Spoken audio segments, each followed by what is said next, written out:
हमारे सामने एक रूपक प्रस्तुत करते हैं, उदाहरण देते हैं कि लघुता बड़ी अच्छी चीज़ है और लघुता से ही सारी श्रेष्ठता प्राप्त होती है।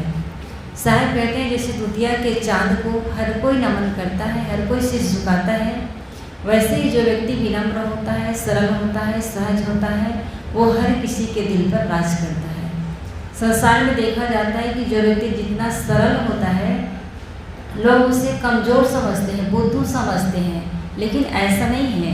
जो सरल व्यक्ति होता है अपने आप में भी प्रतिष्ठित होता है, खुश होता है और सामने वाला भले ही उनकी प्रशंसा न कर पाए, भले ही उनको शीश झुका ना पाए, भले उनकी महत्व को न समझ पाए, लेकिन लघुता है बड़ी चीज़। इसीलिए लघुता को जीवन का सर्वोत्तम सौंदर्य कहा गया है। अगर व्यक्ति के पास सब कुछ है, धन धान्य से संपन्न है, सब कुछ है, लेकिन लघुता नहीं है, विनम्रता नहीं है, तो वह व्यक्ति महान नहीं हो सकता, वह सुंदर नहीं कहला सकता। हम लोग उदाहरण सुनते हैं कि अब्राहम लिंकन शरीर से कोई खास सुंदर नहीं था, देखने में काला कुरूप था, लेकिन उनका मन कोमल था, उनका मन सुंदर था और इसीलिए हर कोई आज उसे याद करते हैं। कहते हैं कि एक बार एक लड़की थी, छोटी सी लड़की, वो अपने पिता से कहती है कि पापा चलो हम अपने राष्ट्रपति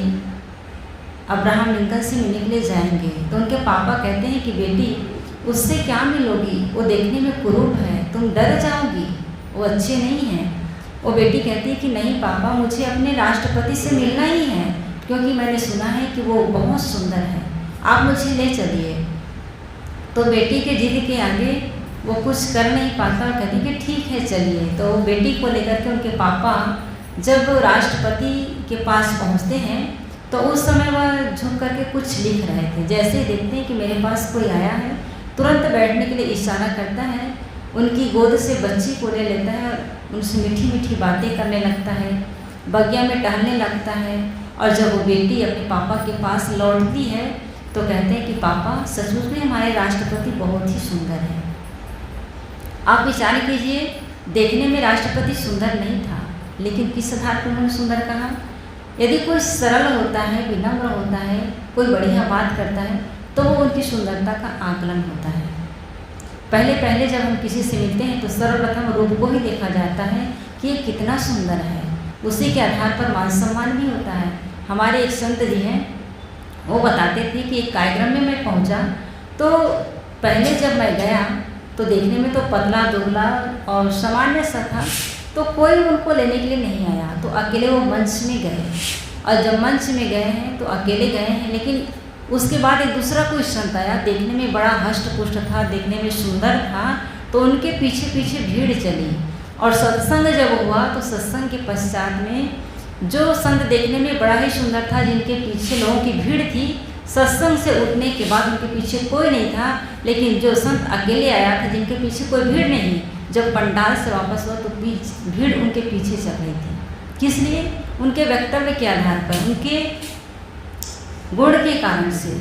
तो पहले आकलन शरीर के आधार पर होता है, लेकिन बाद में उसके व्यवहार की, उनके गुणों की, उनकी विद्वता, उनकी सरलता ही उनका मापदंड होता है।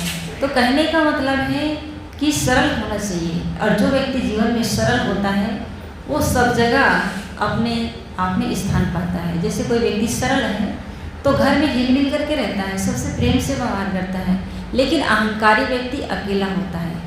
अहंकारी व्यक्ति जरूर अहंकार गांठता है कि मेरा चलता है, मेरे सब कहाँ मानते हैं, तो ऐसा व्यक्ति कड़क होता है। और होता यह है कि लोग डर के कारण से, भय के कारण से उनका सम्मान करते हैं, लेकिन भीतर से सम्मान नहीं दे पाते हैं।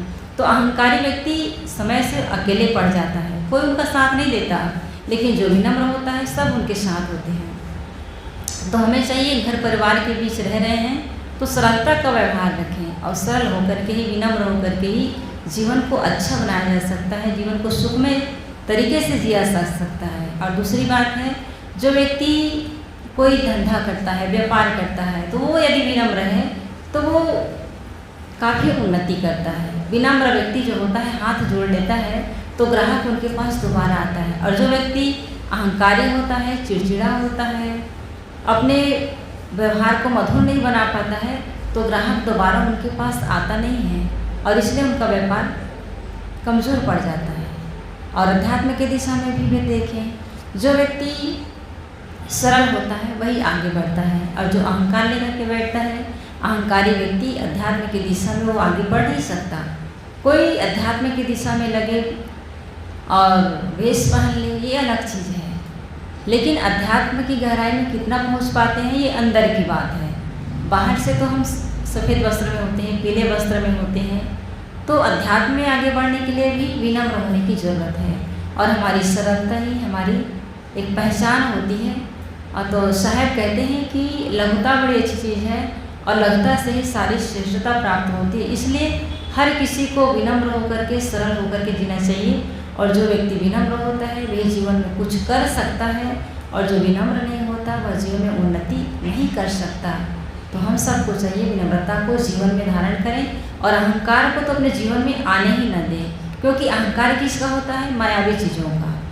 जैसे हमें धन मिल गया तो धन का अहंकार, सुंदर शरीर मिला तो उनका अहंकार, और जवानी है तो उनका अहंकार, पद प्रतिष्ठा है तो उसका अहंकार, 4 बच्चे हो गए तो उनका अहंकार। लेकिन ये कब तक?